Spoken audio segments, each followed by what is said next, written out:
I am Mason, 29 years old, and until 3 months ago, I thought I understood what family meant. When my grandmother passed, she left me her beautiful Boston home, a place filled with childhood memories. Never did I imagine my own father would sell it behind my back. The real gut punch came when he looked me straight in the eyes and casually said, "The money will go to pay off your brother Trevor's vacation." Before I tell you how this whole mess unfolded, let me know where you're watching from in the comments, and hit that like and subscribe button if you've ever had family try to take what's rightfully yours. Growing up, my grandmother Elaine was my rock. Her Victorian house in Boston, with its creaky wooden floors and stained glass windows, became my sanctuary, especially during weekends when Dad took Trevor fishing or to baseball games. Those father-son trips never included me. The pattern was established early on that Trevor was the golden child while I remained in the shadows despite my efforts. My father Richard always had a special bond with Trevor. They shared the same boisterous love for sports and carefree attitude toward life. Meanwhile, I inherited my mother and grandmother's temperament, more reserved and thoughtful. Dad never understood my interest in architecture and design. When I spent hours sketching buildings instead of watching football, he would shake his head and mumble something about me being too much like your mother. Despite earning straight A's throughout school, winning a full scholarship to study architecture at Northwestern and landing internships at prestigious firms, my achievements rarely received more than a perfunctory nod from my father. Trevor, on the other hand, dropped out of community college after 2 semesters. Yet Dad celebrated his every minor accomplishment like he had discovered the cure for cancer. The pattern of favoritism extended to financial matters, too. Trevor developed expensive tastes early on, maxing out credit cards for designer clothes, electronic gadgets, and weekend trips with friends. Each time he landed in financial trouble, Dad swooped in to bail him out. "He's just finding himself," Dad would explain, writing yet another check. When I needed money for architecture books or software, Dad suggested I learn the value of hard work by getting a part-time job. Our family dynamic changed dramatically when Mom died from cancer when I was 15. She had been the buffer between Dad and me, the translator who helped us understand each other. Without her, the distance between us grew even wider. Trevor, then 17, became Dad's emotional crutch, and their bond strengthened while I drifted further into the background. Grandmother Elaine recognized what was happening. She lived just across town and began inviting me over more frequently after Mom passed. "Your father loves you," she would assure me, while teaching me to bake her famous apple pie, or helping with my geometry homework. "He just doesn't know how to show it to someone so different from himself." Her Victorian house became my second home. Built in 1895 with ornate trim and a wraparound porch, the house sat on a tree-lined street in one of Boston's historic neighborhoods. The library room with floor-to-ceiling bookshelves became my favorite spot to study. Grandmother would bring me hot chocolate and sit quietly reading while I worked on school projects. "This house has stories in its walls," she once told me. "Someday it will be yours, and you can add your own chapters to its history." I didn't take her comment seriously then, assuming it was just a sweet sentiment from a loving grandmother. After graduating college, I accepted a position with an architectural firm in Chicago. The distance from Boston provided space to build my own identity away from the shadow of family dynamics. I established myself professionally, made new friends, and created a life independent from the constant comparison to Trevor. Still, I called grandmother weekly and flew back to Boston for major holidays and her birthday. During those visits, I avoided spending too much time at Dad's house, preferring the peaceful atmosphere at grandmother's. She proudly displayed my architectural drawings and kept a scrapbook of my professional accomplishments. Trevor, meanwhile, bounced between jobs, relationships, and apartments. At 31, he still received regular financial support from Dad, who explained it away as temporary assistance, despite the pattern lasting well over a decade. The last time I visited before grandmother's death, Trevor had just been fired from a sales position for showing up late repeatedly. Yet somehow, Dad twisted this into a story about Trevor being too creative for a structured environment. The house itself had appreciated significantly in value over the decades. Located in a now trendy neighborhood, similar homes were selling for around $800,000. But to me, its value was primarily sentimental, a connection to Mom and grandmother, and the only place I truly felt at home. During my final visit with grandmother, she seemed to know her time was limited, though doctors had given no such indication. She took my hand and spoke more directly than usual. "Mason, I've watched you grow into a thoughtful, hard-working young man. Your mother would be so proud of you." She paused, squeezing my hand. "I've updated my will. This house will be yours when I'm gone. It's always been your true home, and I know you'll honor its history." I tried to protest uncomfortable discussing inheritance while she was still vibrant despite her 82 years, but she waved away my objections. "It's all arranged. Richard knows my wishes. The house goes to you, and my financial assets will be split between you and Trevor." Her eyes held mine firmly. "Promise me you'll stand up for yourself if necessary. Your father means well, but he has blind spots when it comes to your brother." I promised, never imagining how soon and how severely that promise would be tested. The call came on a Tuesday morning 3 months ago. Grandmother had passed peacefully in her sleep. I immediately booked a flight to Boston, arriving just hours before Trevor and Dad showed up at the house. The initial interaction was awkward but civil, our shared grief temporarily suspending the usual family tensions. The funeral took place 2 days later. It was well attended, a testament to how many lives grandmother had touched in her community. I delivered the eulogy, something Dad didn't contest, despite Trevor's subtle suggestion that he should do it since he knew her longer. Several of grandmother's friends approached me afterward, sharing stories about how often she spoke of me with pride. The reading of the will occurred the following week in the office of grandmother's attorney, Mr. Winters. As she had told me, the house was left explicitly to me, while her financial assets, approximately $300,000, were to be divided equally between Trevor and me. Dad sat stiffly as Mr. Winters read these terms but offered no objection. Trevor's expression darkened momentarily before he composed himself. "Congratulations," Dad said afterward, his tone neutral. "Your grandmother always did have a soft spot for you." "The house should stay in the family," I replied carefully. "That's what she wanted." Trevor interjected. "So what are your plans? Selling it and taking the cash back to Chicago?"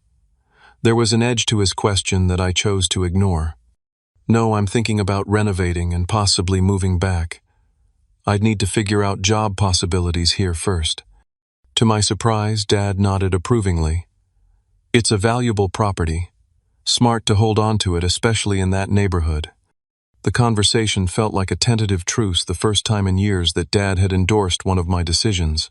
As we parted ways, I allowed myself to hope that grandmother's passing might somehow begin a healing process in our fractured family.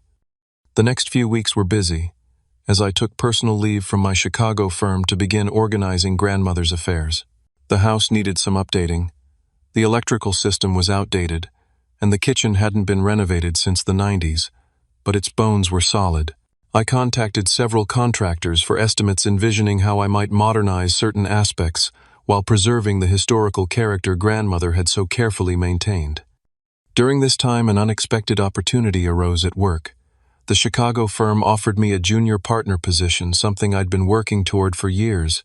The timing complicated my tentative plans to return to Boston, creating a new tension between professional advancement and the pull of family history embedded in grandmother's house. I called Dad to discuss the dilemma, another rare moment of reaching out for his input. "That's impressive, son," he said, sounding genuinely pleased. "Would they let you work remotely, part of the time? You could keep the house as a second home until you figure things out?" His supportive response caught me off guard and fueled my optimism about our relationship. Maybe grandmother's final gift wasn't just the house, but a chance for Dad and me to find new common ground.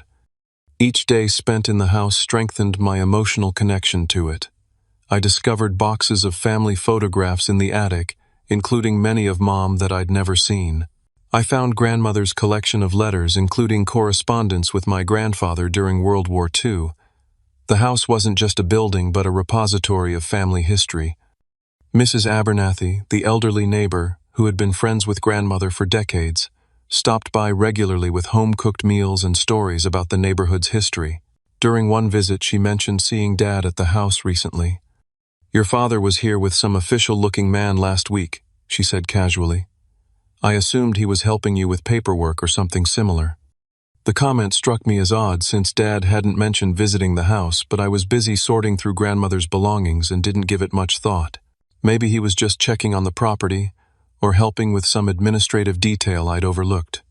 Trevor remained surprisingly quiet during this period. He texted occasionally asking generic questions about how the house clearing was going, but made no offers to help and didn't visit. In one call, he mentioned planning a much-needed vacation now that his portion of the inheritance was coming through. I wished him well, glad that he seemed to be accepting the terms of grandmother's will without resentment.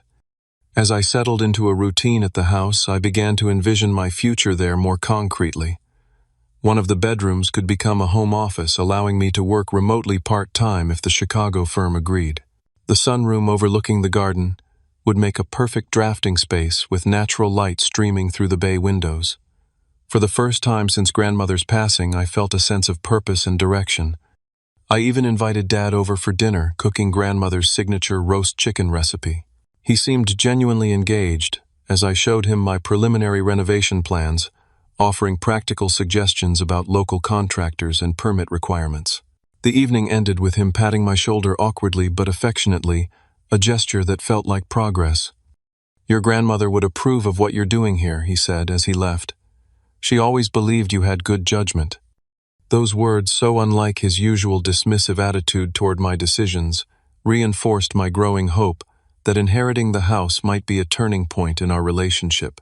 I fell asleep that night feeling more connected to my family legacy than ever before, unaware that the foundation of that connection was already being undermined. The call from Mrs. Abernathy came early on a Monday morning, her voice trembling with concern. "Mason, dear, there are people at your house moving furniture out. Big moving truck in the driveway. I thought you should know right away." My first thought was burglary. "Did you call the police?" "No, they have a company logo on their uniforms. Very official looking. The new owners are here too, measuring for curtains," they said. The words "new owners" hit me like a physical blow. What new owners? The house isn't sold. That's why I called, dear. They said they closed on the house last week. Young couple seem very nice, but I was certain you planned to keep the property. I immediately tried calling Dad, but the call went straight to voicemail. Same with Trevor. With growing panic, I booked the next flight to Boston, 3 agonizing hours during which my mind raced through possibilities, each more troubling than the last. The taxi from Logan Airport crawled through traffic as I repeatedly tried reaching Dad. When we finally turned onto Grandmother's Street, the sight that greeted me confirmed my worst fears. A sold sticker was plastered across the "for sale" sign in the front yard. The moving truck Mrs. Abernathy mentioned was being loaded with grandmother's antique dining set. I rushed toward the house, confronting a startled moving man. "Stop, this is my house. There's been a mistake." A woman in her 30s emerged from the front door. "Excuse me, who are you?" "I'm Mason Wright. This is my house. I inherited it from my grandmother." Her expression shifted from confusion to sympathy. "Oh, you must be Richard's son. He mentioned you might be upset. I'm Laura Delaney. My husband and I purchased the house last week." The world seemed to tilt beneath my feet. "That's impossible. My father had no right to sell this house. It was left to me in my grandmother's will." Laura looked uncomfortable. "I don't know what to tell you. We have all the proper documentation. The sale is complete, and we've already transferred the full amount." I demanded the name of their real estate agent, who reluctantly shared the sale details when I tracked her down by phone. The house had been listed 3 weeks earlier and sold for $760,000, well below market value for a quick sale. The paperwork had been processed through Wilson and Barrett Real Estate, with Richard Wright listed as the legal seller through power of attorney. Power of attorney. The phrase echoed in my head as I stood on the sidewalk watching strangers continue to empty my grandmother's house. My house of its contents. I had signed no such document, which could only mean one thing: forgery. I found a hotel room nearby and spent the afternoon making frantic calls to legal offices, most of which couldn't see me without an appointment. By evening, I had gathered enough information to confirm my suspicions. Someone had created fraudulent power of attorney documents, giving Dad control over the property, given the timing of Mrs. Abernathy's mention of Dad visiting with an official-looking man I suspected a notary had been involved in the deception. At 7:30 that evening, I drove to Dad's house, my hands shaking with rage and disbelief. Trevor's car sat in the driveway alongside Dad's. Of course they were together. They were always together. Dad opened the door with a beer in hand, his expression shifting from welcome to wariness when he saw my face. "Mason, didn't know you were coming by. No mention of the house. No acknowledgement of what he'd done. You sold grandmother's house." My voice sounded strange to my own ears, tight with suppressed fury. He sighed, stepping back to let me in. "Come inside. No need to discuss family business on the porch." Trevor lounged on the sofa, looking up from his phone with practiced innocence that couldn't quite hide the smugness in his eyes.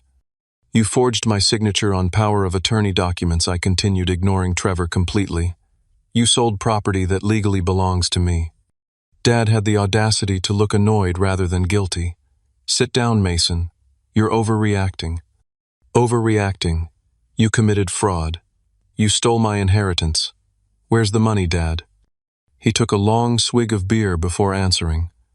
"The money will go to pay off Trevor's vacation debts. He got himself into a bit of trouble in the Mediterranean."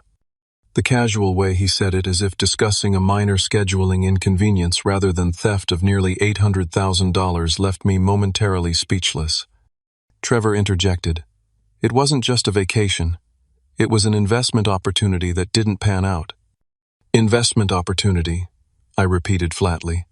"What kind of investment requires a Mediterranean cruise?" Dad waved his hand dismissively. "Some casino development deal. The details aren't important. What matters is Trevor owes some dangerous people about $200,000. So you stole my house to pay off his gambling debts. What about the other $560,000? There are penalties for early loan repayment, legal fees, and Trevor needs a cushion to get back on his feet." Dad spoke as if explaining simple mathematics to a child. "Besides, you're doing fine in Chicago. You don't need the house." "It's not about needing it. Grandmother left it to me. It was legally mine." Dad's expression hardened. "Your grandmother didn't understand the full situation. Trevor needs this money more than you do. You've always landed on your feet."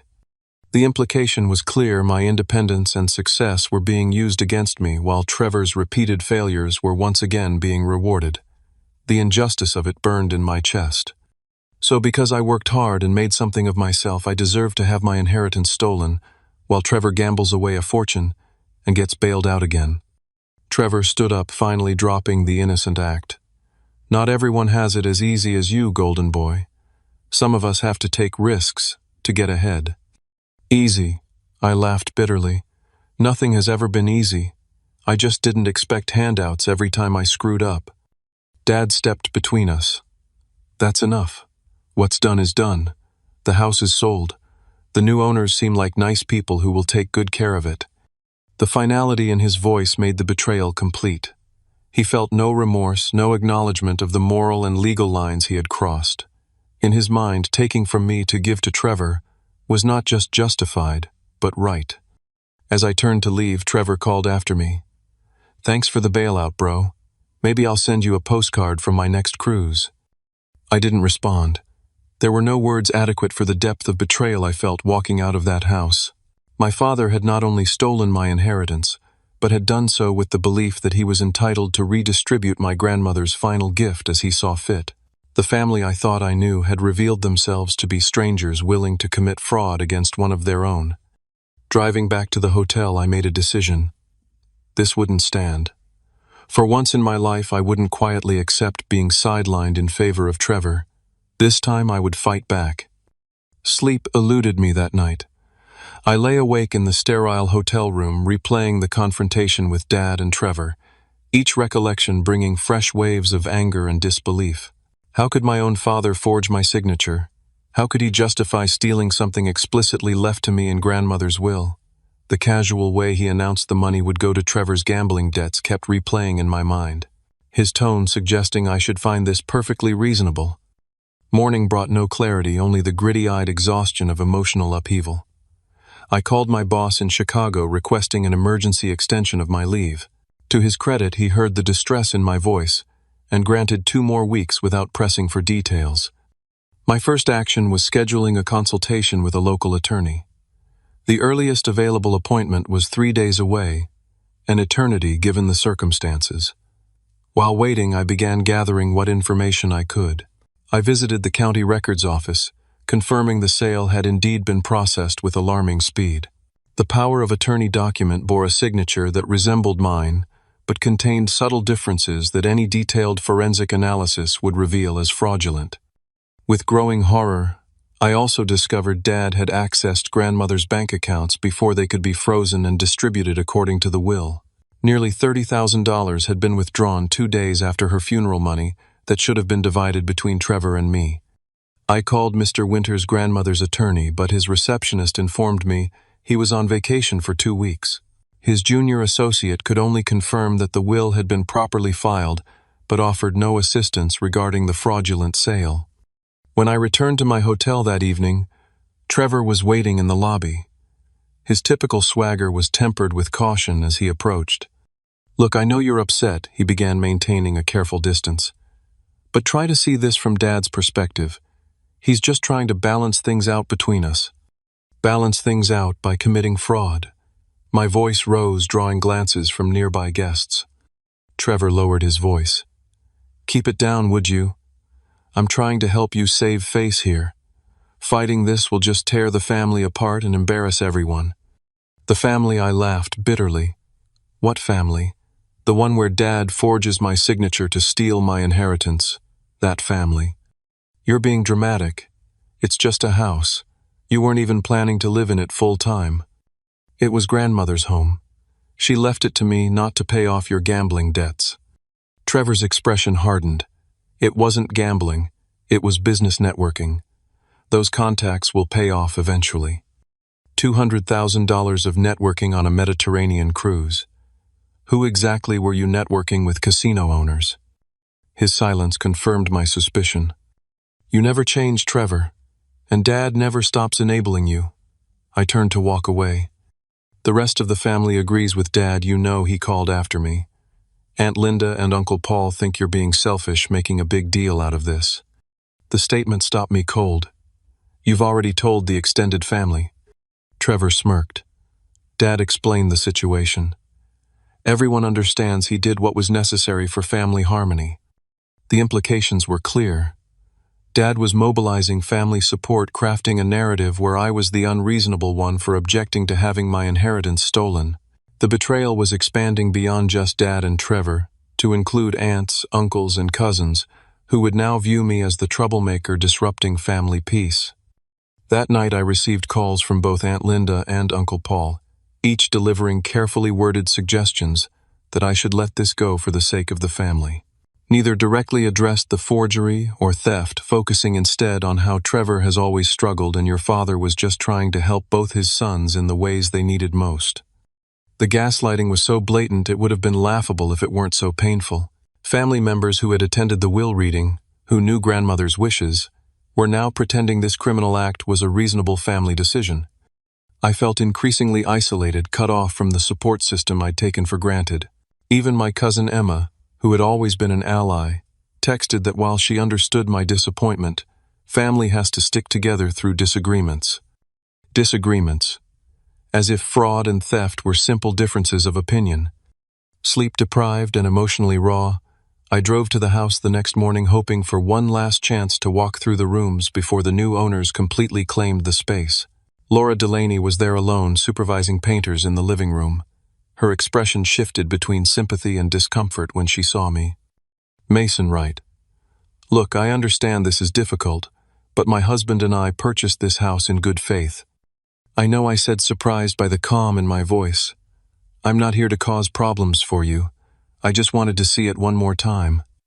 Perhaps recognizing the grief beneath my anger, she nodded. "You can look around, but the painters need to work." Walking through those rooms one last time, seeing painters covering grandmother's carefully chosen colors with generic beige watching movers dismantle built-in bookshelves that had stood for decades, I felt a profound sense of loss that went beyond the financial value of the property. This house contained tangible connections to my mother and grandmother, the only family members who had truly seen and valued me. In the upstairs hallway, I paused before the growth chart marked on the wall recording my height from ages 5 to 15. Laura found me there staring at those pencil marks that would soon be painted over. "We can take a photo of that for you before it's covered," she offered. Her kindness nearly broke me. I nodded, unable to speak, and continued my final tour of the house that should have been mine. Back at the hotel, I finally reached my breaking point. Years of accepting second place to Trevor, of seeking approval from a father who consistently prioritized my brother, of quietly building my own life separate from their dysfunction, all of it crashed down.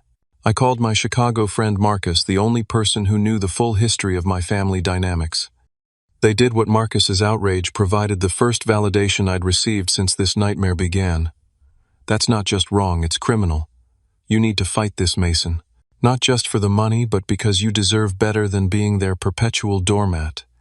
His words cut through the fog of hurt and confusion. This wasn't just about the house or money.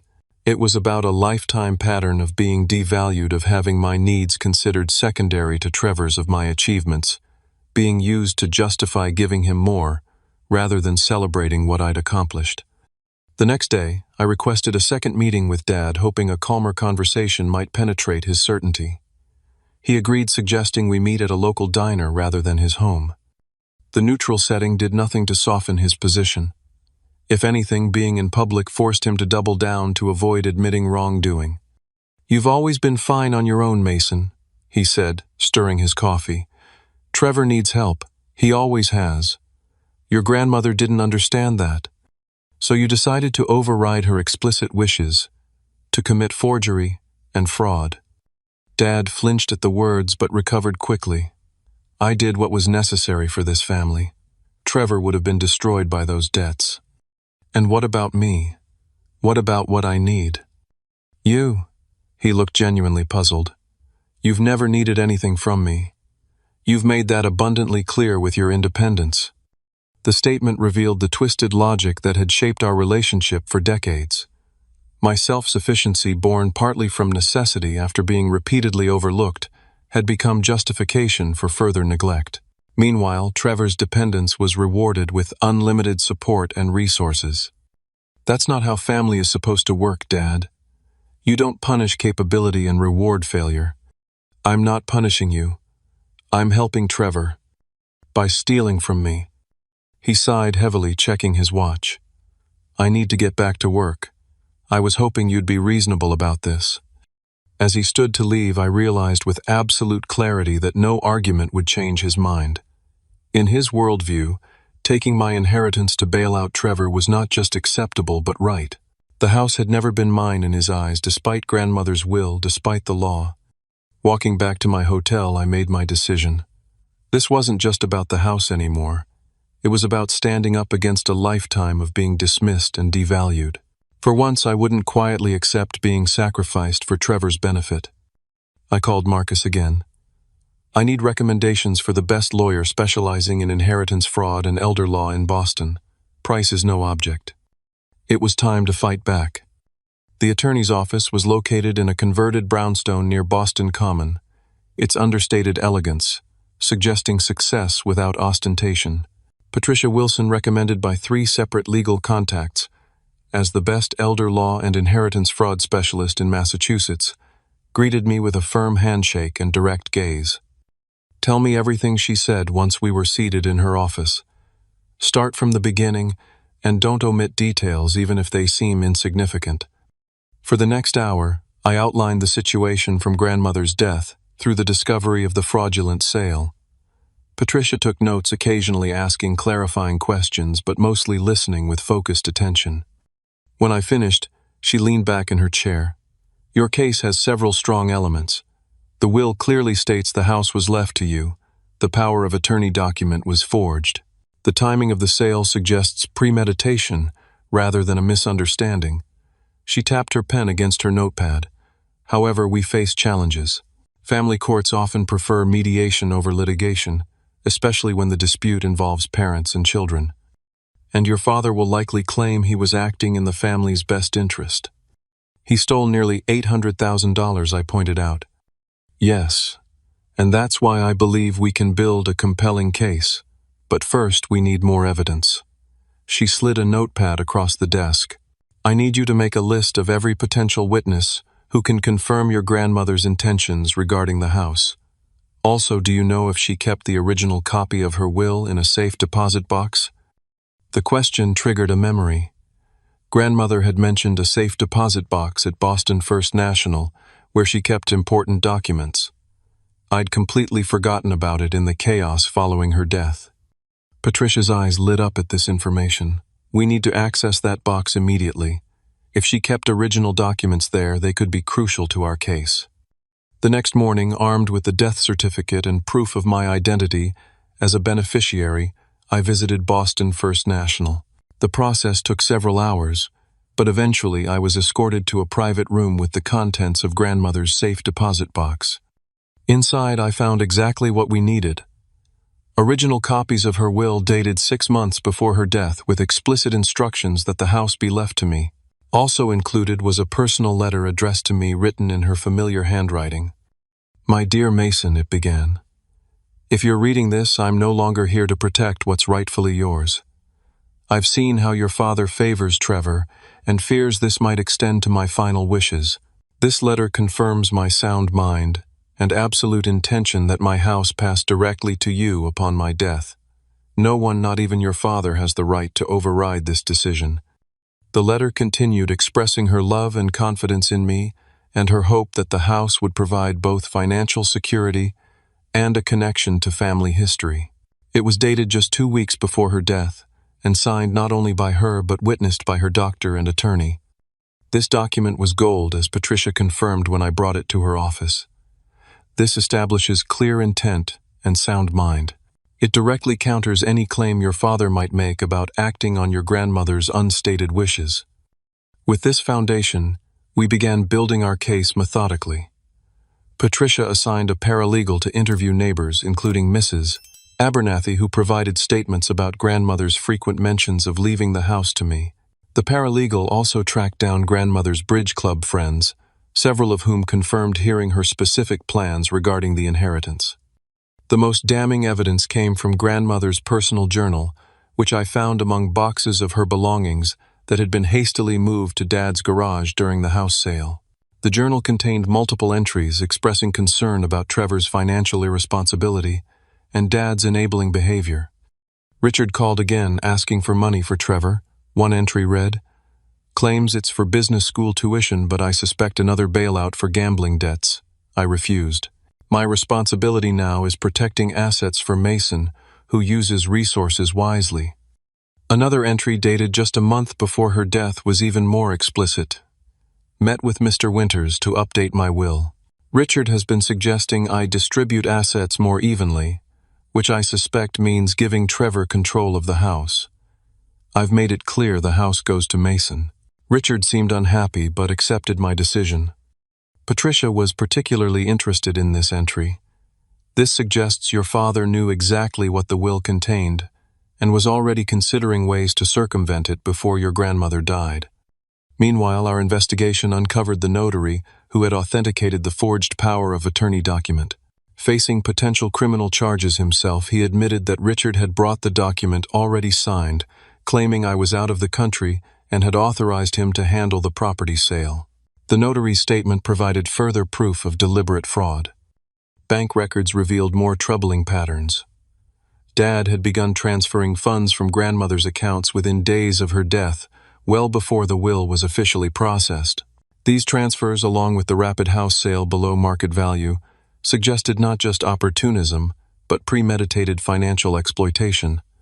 Throughout this process, Trevor made several attempts to contact me. His messages, evolving from casual dismissal of my concerns to increasingly desperate pleas as he realized the legal momentum was building. "You need to call off your lawyer," his final voicemail demanded. "Dad's under a lot of stress because of this. If you push this, things will get ugly for everyone." Some of Dad's business associates might not appreciate having family matters dragged into court.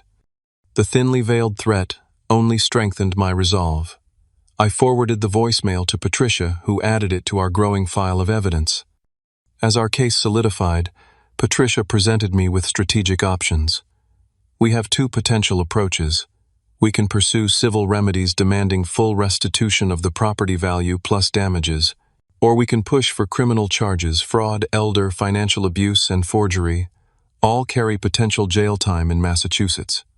The thought of my father in jail despite everything gave me pause. What's the third option? Patricia smiled slightly. We prepare for both paths, but begin with a settlement offer. Your father returns the full sale amount plus damages and acknowledges his wrongdoing, or we proceed with both civil and criminal cases. He won't agree to that, I said. He still believes he was justified. People's perception of justification changes rapidly when facing prison time, Patricia replied. Let's see what happens when he understands the full consequences of his actions. With our strategy set, Patricia drafted a detailed letter outlining the evidence against my father, the potential civil and criminal penalties, and our settlement terms. The letter concluded with an invitation to meet with our legal team before we filed formal charges. Trevor called within hours of the letter's delivery, his voice shaking with anger and fear. What the hell are you doing, criminal charges? Are you trying to destroy this family? The family was damaged when Dad stole my inheritance, I replied calmly. This is just the consequence. He was trying to help me. By committing fraud against me, that's not help, Trevor. That's crime. There was a long pause before he spoke again, his voice quieter. What if we return half? Dad's already spent some of it on my debts, but we could work out payments for the rest. Full restitution, or we proceed with all charges. Patricia will expect your father's response within 48 hours. As I ended the call, I felt a strange calm replacing the hurt and anger that had driven me for weeks. For the first time in my life, I was refusing to be the family sacrifice. Whatever happened next, I would no longer be the one expected to give up what was rightfully mine, so Trevor could be rescued from his own mistakes. The stage was set for the final confrontation. The conference room at Patricia Wilson's law office projected quiet authority with its oak table, leather chairs, and views of Boston Common. I arrived early, reviewing our strategy once more while Patricia arranged documents in precise stacks before her. Remember, she advised, stay calm regardless of what's said. Let me do most of the talking. Your father and his attorney will likely attempt to provoke an emotional response to undermine your credibility. Dad arrived precisely on time, accompanied by a silver-haired man carrying an expensive briefcase. Trevor followed behind them, though he hadn't been invited to the meeting. Patricia raised an eyebrow but nodded when I indicated it was acceptable for him to stay. Mr. Wright, Patricia began once everyone was seated. I'm Patricia Wilson, representing your son Mason in this matter. This is an opportunity to resolve our differences before formal legal proceedings commence. Dad's attorney, who introduced himself as James Harrington, responded with practiced cordiality. We appreciate the chance for discussion, though we believe this situation has been greatly misconstrued. My client was acting in good faith to address family financial needs. Patricia's smile remained pleasant as she opened the first folder. Let's clarify the facts, shall we? Elaine Wright's will explicitly left her house to Mason. Within weeks of her death, Richard Wright created fraudulent power of attorney documents, sold the property significantly below market value, and diverted the proceeds primarily to his other son's gambling debts. Harrington shifted uncomfortably. Mr. Wright believed he was honoring his mother's unstated wishes to provide for both her grandsons equitably. Interesting theory, Patricia replied, opening another folder. However, we have multiple documented statements from Mrs. Wright explicitly confirming her intention that the house go to Mason. She slid copies of grandmother's letter and journal entries across the table. As Harrington reviewed the documents, Dad's confident expression began to falter. Trevor, watching from a chair against the wall, leaned forward with growing concern. Additionally, Patricia continued, we have the notary's signed statement admitting the power of attorney document was improperly executed, bank records showing systematic withdrawal of funds prior to proper probate, and evidence of the farkin, property being intentionally undervalued for quick sale. She laid out each piece of evidence, methodically building an irrefutable case of premeditated fraud. I watched Dad's face as the reality of his situation became increasingly clear. The self-righteous certainty that had characterized our previous conversations was gradually replaced by something I'd rarely seen directed at me: respect tinged with fear. Harrington requested a brief recess to confer with his client. When they returned 20 minutes later, the attorney's demeanor had shifted noticeably. "We're prepared to discuss settlement terms," he announced. However, Mr. Wright maintains that his actions were motivated by family considerations rather than malicious intent. Patricia nodded. "Motivation is irrelevant to the facts of the case. Our terms are straightforward: full restitution of the property's fair market value, estimated at $820,000, plus $100,000 in damages for emotional distress and legal costs." "That's nearly $1 million, Trevor exclaimed from his corner. "Where are we supposed to get that kind of money?" Patricia turned her cool gaze to him. "Perhaps from whatever remains of the fraudulently obtained funds, or by selling other assets. The alternative is civil judgment, followed by criminal prosecution for fraud, forgery, and elder financial abuse. The latter carries potential incarceration." Dad paled visibly at the word incarceration. Harrington placed a restraining hand on his arm before he could speak. "We'll need assurance that criminal charges will be dropped if financial settlement is reached," the attorney countered. "We're prepared to focus solely on civil remedies if full restitution is made," Patricia agreed. "However, we require a signed admission of wrongdoing and public apology, in addition to financial compensation." "Public apology," Dad finally spoke, his voice strained. "You want to humiliate me?" I leaned forward, meeting his eyes directly. "I want acknowledgement of what you did, not just to me but to grandmother's memory and wishes." "I was protecting this family," he insisted, though with less conviction than before. "Trevor would have been ruined by those debts." "So you ruined me instead." I kept my voice level despite the emotion rising in my chest. "You chose to sacrifice my inheritance rather than let Trevor face consequences for once." Trevor interjected. "Those guys weren't just debt collectors, Mason. They were dangerous. Dad was trying to keep me safe." "By committing crimes against me," I replied. "That wasn't protection. That was choosing one son over the other, like always." A heavy silence fell over the room. Dad stared at the documents spread across the table, evidence of his betrayal laid bare in black and white. "I never thought it would come to this," he finally said. "I never thought you'd actually fight back." The statement revealed more than he intended. All those years of quietly accepting second place, of building my life apart from their drama, had led him to believe I would accept this final injustice too. For the first time, I saw clearly how my independence had been misinterpreted as indifference, my self-sufficiency, as emotional detachment. "I've been fighting my whole life, Dad, just not in ways you recognized." Harrington cleared his throat. "Perhaps we could discuss payment terms. My client may need time to liquidate assets to meet these financial obligations." Patricia nodded. "We can structure a payment plan provided the initial sum of $300,000 is transferred within 30 days, with monthly payments thereafter." The negotiation continued for another hour, working through details of the settlement agreement. Throughout the discussion, Dad remained subdued, occasionally glancing at me with an expression I couldn't quite interpret. Trevor grew increasingly agitated as he realized the full financial implications, eventually storming out when it became clear Dad would have to sell his vacation property to meet the settlement terms. As the meeting concluded, Dad signed the preliminary agreement, acknowledging his wrongdoing and committing to full financial restitution. The formal apology would be delivered at a family gathering once the initial payment was made. When Harrington stepped out to make copies of the signed documents, Dad and I were left momentarily alone. He looked older than I remembered, the weight of consequences finally settling on his shoulders. "I convinced myself I was being fair," he said quietly, "balancing things between you and Trevor. By stealing what was legally mine." He winced. "I told myself you didn't need it, that you were successful on your own while Trevor needed help. That's been the story my entire life, Dad.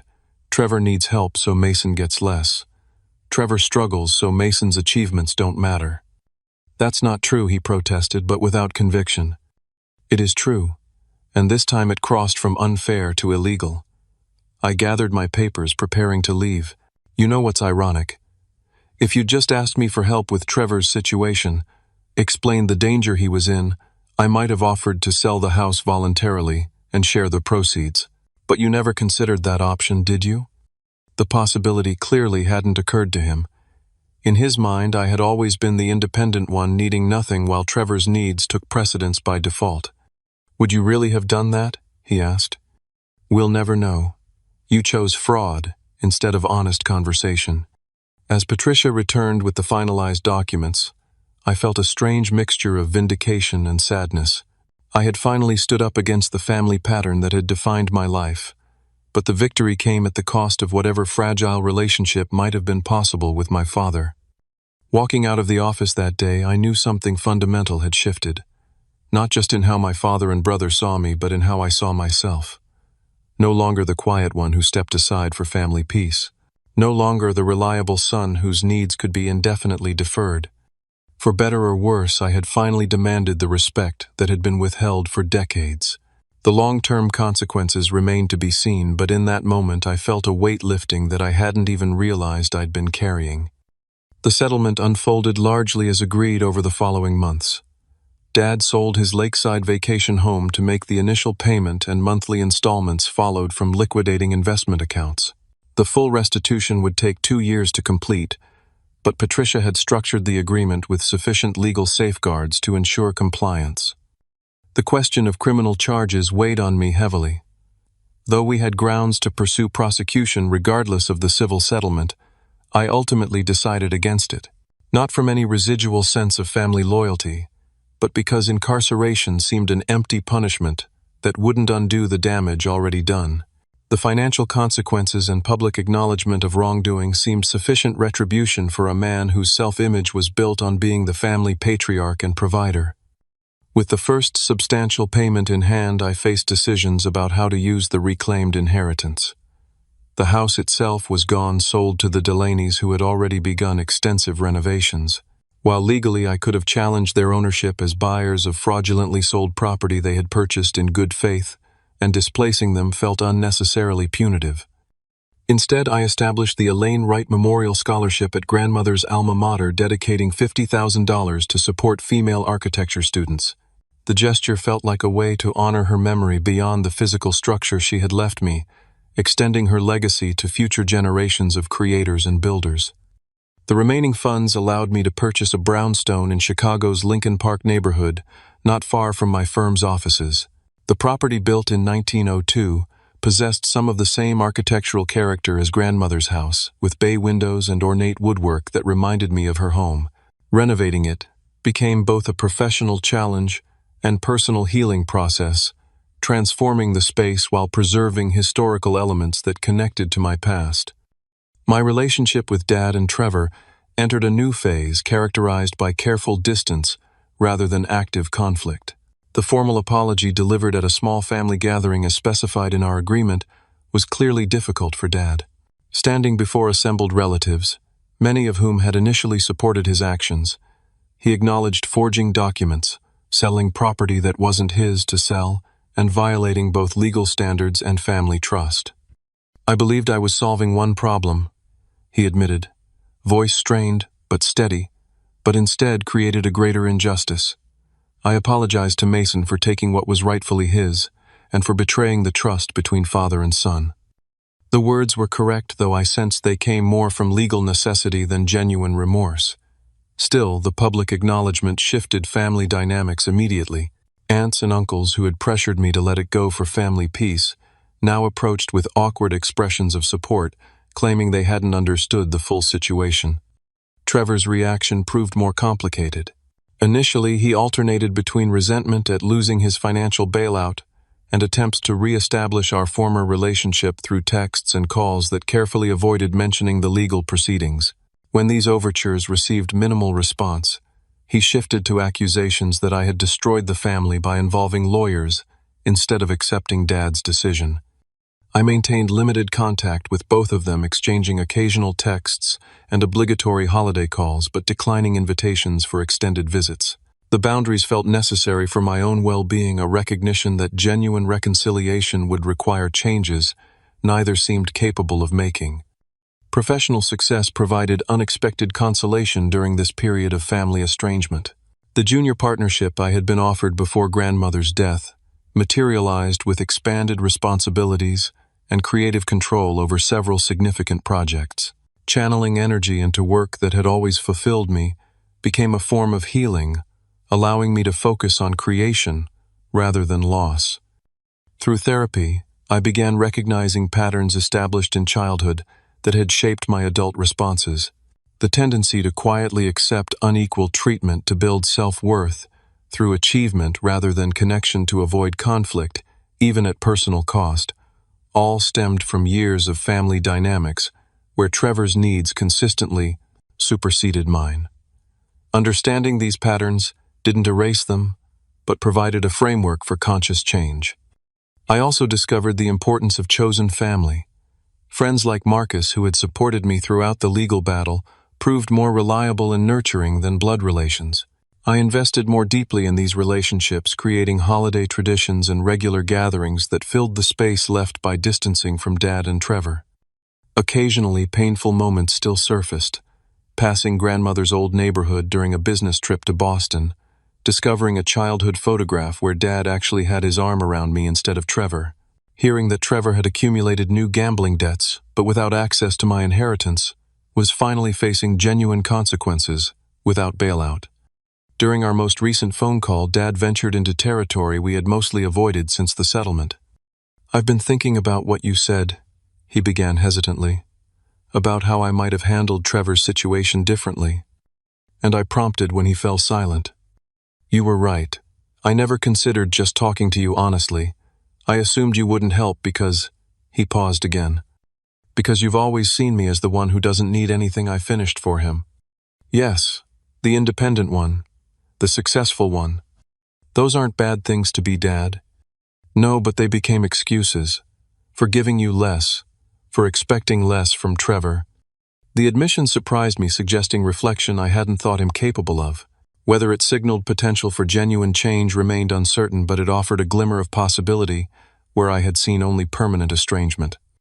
Trevor's journey proved more predictable. Without Dad's unlimited financial support, he cycled through jobs and relationships with the same instability as before. Our interactions remained superficial and infrequent, both of us aware of the chasm created by his role in the inheritance theft. Perhaps someday he would develop the self-awareness to address his part in the damage done, but I no longer placed my emotional well-being on that possibility. The most profound lesson from this painful chapter came unexpectedly during a visit from Mrs. Abernathy, who had traveled to Chicago for her granddaughter's college graduation. Over tea in my new home, she commented on the transformation she had witnessed. "Your grandmother always said you had a quiet strength," she told me, "but I think even she would be surprised by how you stood up for yourself. Not with anger or vengeance, but with dignity and determination." Her observation crystallized something I had been feeling but couldn't articulate. The house itself had never been the true inheritance. Grandmother's real gift was showing me that I deserved to be valued, that my needs mattered, that setting boundaries wasn't selfish, but necessary for genuine relationships. Standing up to Dad and Trevor hadn't been about punishment or even justice in some abstract sense. It had been about finally declaring that I would no longer accept being the family member whose inheritance could be stolen, whose achievements could be dismissed, whose needs could be eternally deferred in service to others. The brownstone I now called home wasn't grandmother's Victorian, but it carried something of her spirit in its solid construction and thoughtful design. More importantly, it represented a choice I had made for myself, an investment in my own future, rather than a concession to family patterns of inequity and manipulation. The betrayal that began this journey remains a painful chapter in my life. Yet from that pain came a strength and clarity I might never have discovered otherwise. By fighting for what was rightfully mine, I found something more valuable than property or money: the conviction that I deserved the same respect and consideration I had always extended to others. As I look toward the future, I carry grandmother's true legacy forward, not in a physical structure, but in the knowledge that standing up for oneself isn't selfish but essential. Sometimes the most profound act of self-respect is simply refusing to be the family sacrifice any longer. Have you ever had to stand up to family who took advantage of your good nature? Share your story in the comments. If this resonated with you, please hit that like button and subscribe to hear more stories about finding strength in difficult situations. Remember, sometimes the most important boundaries are the ones we set with those closest to us. Thank you for listening, and may you find the courage to protect what's rightfully yours.